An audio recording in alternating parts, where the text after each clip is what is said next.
네, 저는 한국에서 약대를 졸업하고 관리약사로 근무한 경력은 채 1년이 안 되어요. 졸업하고 나서 러시아 모스크바로 선교사 파송을 받아갔거든요. 그래서 거기서 의료 선교 활동을 시작하게 되었는데요. 러시아 의사, 치과 의사, 그리고 간호사들과 함께 클리닉 운영에 참여하면서 이분들에게 성경 묵상을 인도하였고 의료 선교 봉사를 하게 되었습니다.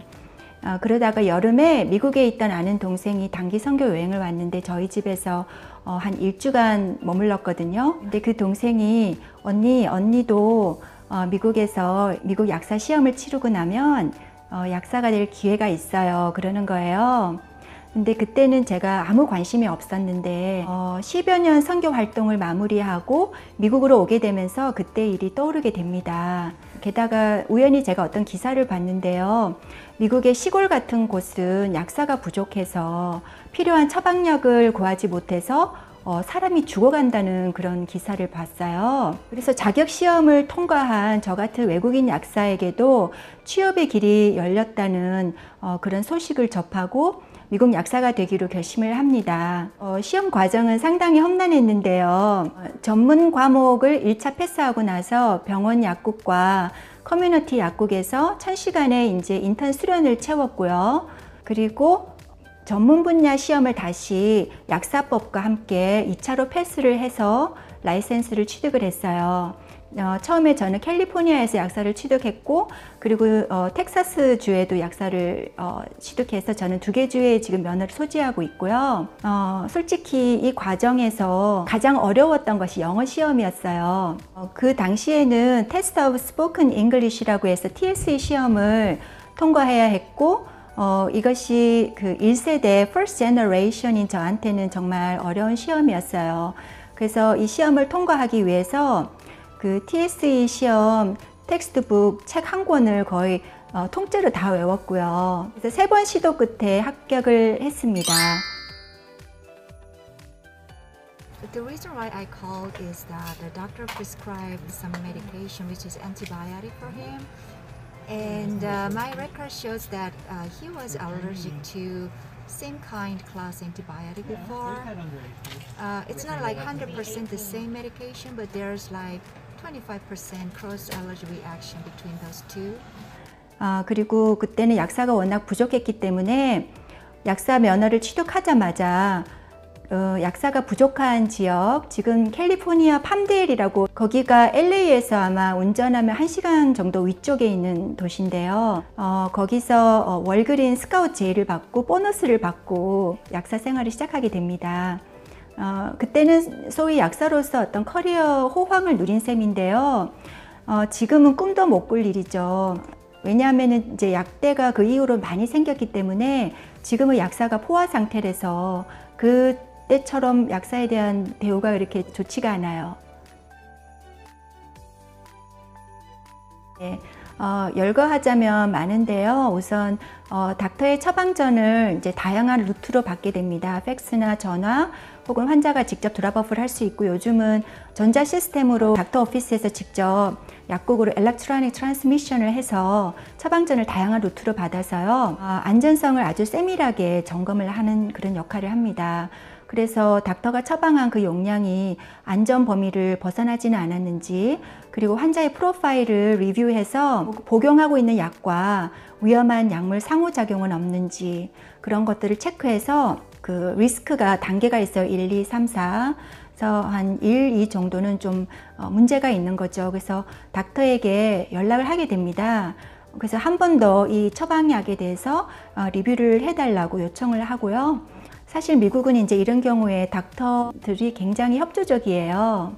그래서 약사가 오퍼한 어떤 안전한 그 용량의 범위와 복용법을 잘 수용을 해주십니다. 그래서 저는 개인적으로 닥터들을 이런 이유로 존경을 해요. 왜냐하면 자존심보다 환자의 안전을 더 중요시 하니까요. 그 이뮤나이저 역할도 또 중요한 역할인데요. 왜냐하면 미국에서 약사가 이뮤나이저로서 활동을 오피셜리 하게 된 건 한 10년 가까이 되거든요. 그래서 다양한 예방 접종을 합니다. 그래서 독감 백신, 또 파상풍, 뇌수막염, 또 자궁암 백신도 하고요.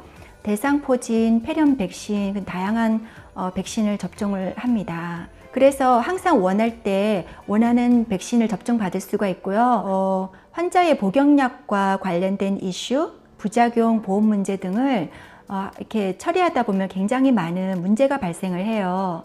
그리고 환자들에게서 컴플레인 그런 불만들이 생기잖아요.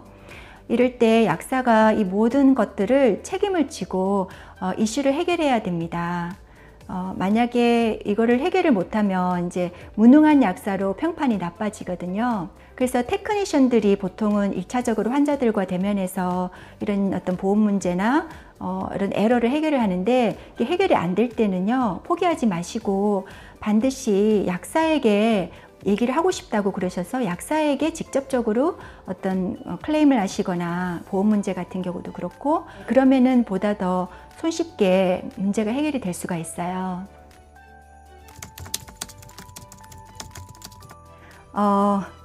제가 약국에서 가끔씩 한국 분들을 보게 되는데요. 21세기적 표현으로 DNA가 땡긴다고나 할까요? 속으로 정말 반가운 마음이 들어요. 그런데 많은 한국 분들께서 약국 시스템이 워낙 복잡하다 보니까 굉장히 답답해 하시더라고요. 이제 영어가 어려우신 분들은 약국 가는 거를 참 불편해 하시고요. 그래서 일단 저를 만나는 한국 분들은 제가 최선을 다해서 도와드리는데, 몇몇 분들은 이제 제 개인 연락처를 물어오세요. 그래서 생각하게 되었죠. 좀 더 폭넓게 그 이민자 한국 분들에게 약국 사용 노하우와 또 미국 처방약과 일반 의약품 OTC 약의 사용법을 알려드리면 이민 생활에서 오는 그런 스트레스 해소에 작은 도움이 될 수 있겠구나 하는 그런 마음이 들었죠. 그러려면 유튜브가 좋은 소통의 창구가 되어 보였습니다.